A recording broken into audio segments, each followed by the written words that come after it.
बिस्मिल्लाहिर्रहमानिर्रहीम। अस्सलाम वालेकुम। जैकब न्यूज़ सां मां है आबिद अली मंगरियो। पेश आहिनि हिन वक्त जूं हेडलाइंस। पाकिस्तान में कोरोना जा हाञा बरक़रार, 24 कलाकनि अंदर 4 ॼणा फौत, 284 नवां केस ज़ाहिर, अंग 4695 थी वियो, 66 फौत, 45 ॼणा गणती जोगी हालत में अस्पतालनि में दाख़िल, 727 ॼणा सेहतियाब थी विया। सॼी सिंध में 19 ॾींहं भी लॉकडाउन बरक़रार, जुमा नमाज दौरान लॉकडाउन सख्त, शहर वीरान। जैकबाबाद वेझो 16 वरनि जी छोकिरी पाण मथां पिस्तौल जो फायर करे ज़िंदगी जो अंत आणे छॾियो। वाक़ियो ॻोठ सोनो लाशारी में पेश आयो। पुलिस छुल मां 12 ॾींहं अॻु अगवा थियल मुग़वी बाज़ियाब न थी सघिया, वारिसनि जो एहतजाज, मुग़विन खे जल्द बाज़ियाब कराइण जी घुर। डेप्यूटी कमिश्नर जैकबाबाद ॻाल्हियूं त घणियूं थो करे, पर उन ते अमल नथो करे। सिंध सरकार पारां ॾिनल राशन में करप्शन कई पई वञे। अवाम पारां असांखे वोट ॾिनो वियो, उन जी सज़ा में असां सां माटेली मां वारो सलूक कयो पियो वञे। सदर PTI अकरम अबड़ो जी प्रेस कॉन्फ्रेंस। भिरिया रोड में एहसास इमरजेंसी प्रोग्राम जे सेंटरनि तां मुस्तकीन खे रक़म न मिली सघी, शहर जे मुख़्तलिफ़ सेंटर्स ते औरतुनि जा अंबोह। बलूचिस्तान में भी एहसास इमरजेंसी प्रोग्राम जा मर्कज़ खुली विया। जाफराबाद जे इलाक़नि डेरा लायर ऐं उस्ता मोहम्मद में मुस्तकीन खे रक़म मिलण शुरू।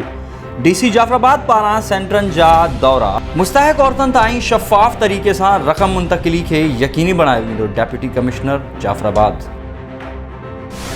बहादुरपुर में लॉकडाउन मिसकीन पौरियतनि जा लाह कढी छॾिया, पौरियत तबिको फाका कशी करण ते मजबूर, हुकूमती इमदाद न पहुची सघी। ही हुयूं हेडलाइंस। शिकारपुर में एहसास इमरजेंसी प्रोग्राम तहत मिलंदड़ रक़म बाबति असीं राब्तो कयो आहे शिकारपुर में मौजूद पंहिंजे रिपोर्टर हकीम जतोई सां। हकीम जतोई, असांखे ॿुधाइजो त एहसास प्रोग्राम कीअं हली रहियो आहे? जी नाज़रीन, जेकी वफ़ाक़ी हुकूमत तरफ़ां जेके एहसास प्रोग्राम जे हवाले सां जेके मुस्तहक औरतूं हुयूं, उन्हनि में जेको आहे इमदादी रक़म फ़राहम करण जो जेको सिलसिलो हो उहो जारी आहे। मां तव्हांखे ॿुधायां त जेके शिकारपुर ज़िलो आहे उते 45 सेंटर क़ाइमु कया विया आहिनि, लेकिन हिन वक़्तु शिकारपुर ज़िले अंदरि सिर्फ़ु हिकिड़ो ई सेंटर जेको हाई स्कूल नंबर 2 में खोलियो वियो आहे। उते ई मुस्तहक जेके औरतूं आहिनि उन्हनि खे इमदादी रक़म फ़राहम कई पई वञे। मां तव्हांखे ॿुधायां त बाक़ी जेके ॿिया सेंटर आहिनि उहे हिन वक़्तु ताईं न आहिनि खुली सघिया। लेकिन तव्हांखे इहो बि ॿुधायां त जेके शिकारपुर ज़िले अंदरि जेके सिंध हुकूमत पारां जेको लॉकडाउन वारो ऐलान कयो वियो, जेको सोशल डिस्टेंस वारो जेको ऐलान कयो वियो, उहो मुकमल तौर ते नाकाम नज़र अची रहियो आहे। जेको समाजी फ़ासिलो माण्हुनि में बरक़रार रखिणो हुयो औरतुनि में, उहो बिल्कुलु नज़र किथे बि कोन थो अचे। हिते औरतूं तव्हांजे साम्हूं आहिनि, बिल्कुलु जेके आहिनि गॾु वेठियूं आहिनि ऐं हिते का बि अहिड़ो माना समाजी फ़ासिलो नज़र कोन थो अचे। मां तव्हांखे इहो बि ॿुधायां त जेकी ज़िले इंतिज़ामिया आहे या जेका शिकारपुर जी पुलिस आहे, इनखे मुकमल तौर ते माना कंट्रोल करण में नाकाम नज़र अची रही आहे। जी महिरबानी हकीम जतोई।